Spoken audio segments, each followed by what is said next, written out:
He had maybe 4 minutes of real screen time. 4 minutes. No backstory episode, no training arc, no 10-episode build-up, just 4 minutes. And he single-handedly changed the entire plot of Attack on Titan forever. I'm talking about Eren Kruger, the Owl. And if you think you already know everything about him, I promise you, you don't. Let's set the scene. Grisha Jaeger is on the edge of the wall. His wife is gone. His son is gone. His fingers have been cut off. He just watched his friend get eaten alive by Titans.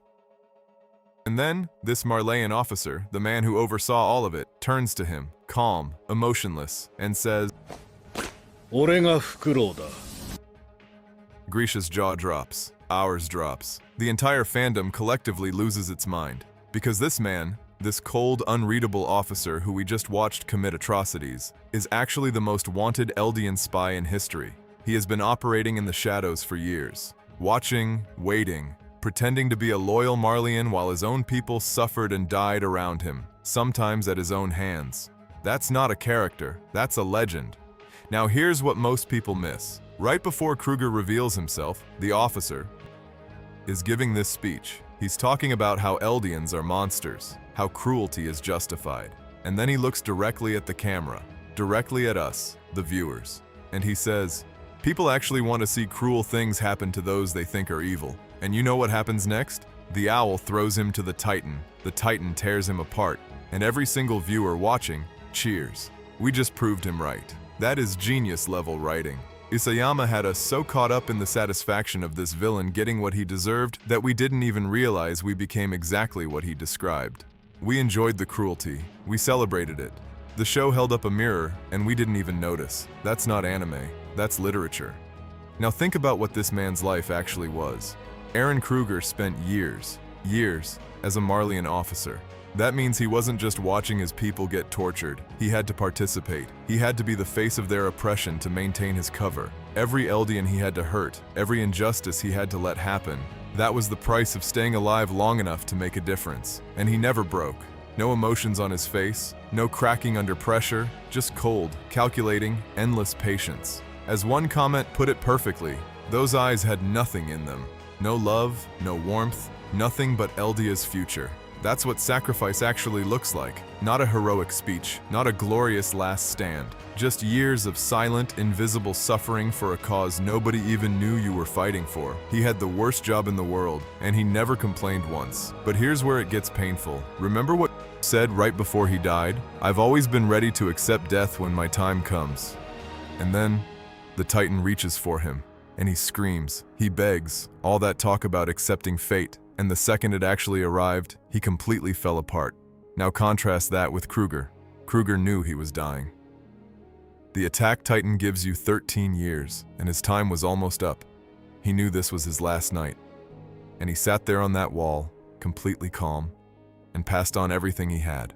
No screaming, no bargaining, just quiet, deliberate purpose until his last breath. One man talked about accepting death. One man actually did it. That contrast alone tells you everything you need to know about who the real monster in that scene was. And then comes the line that breaks everyone's brain. Kruger grabs Grisha's arm and says, if you want to save them, save Mikasa and Armin. Grisha's confused. So are we. Who are Mikasa and Armin? Kruger doesn't know. He says, I'm not sure whose memories those are. At the time, it seems like mystical nonsense, a dying man hallucinating. But by the end of the series, we understand exactly what happened. The Attack Titan's power lets its holder see the memories of future inheritors. Kruger wasn't hallucinating. He was receiving memories from Eren Jaeger, a boy who hadn't even been born yet, telling him to save his friends. Time is a flat circle in Attack on Titan. The past, present, and future are all happening simultaneously inside the paths. Eren Kruger wasn't just a spy, he was a messenger from the future, delivering a mission to his predecessor, who would pass it down to his son, who would complete the loop. And Grisha named his son after him. Let that sink in. Here's the question nobody asks enough.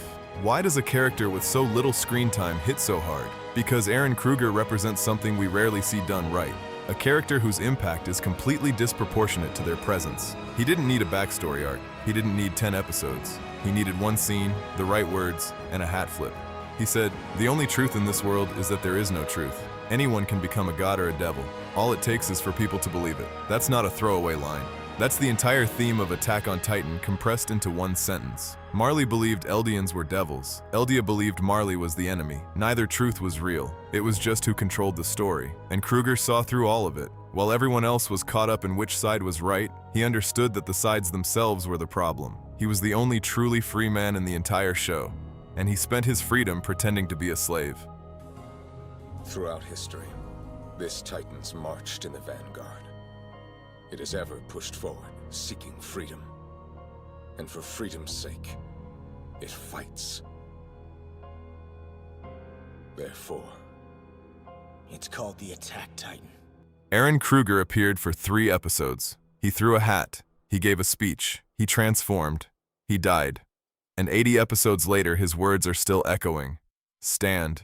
Fight. Even in death. Even after. That's what the Attack Titan is. Not a weapon. Not a power. A promise.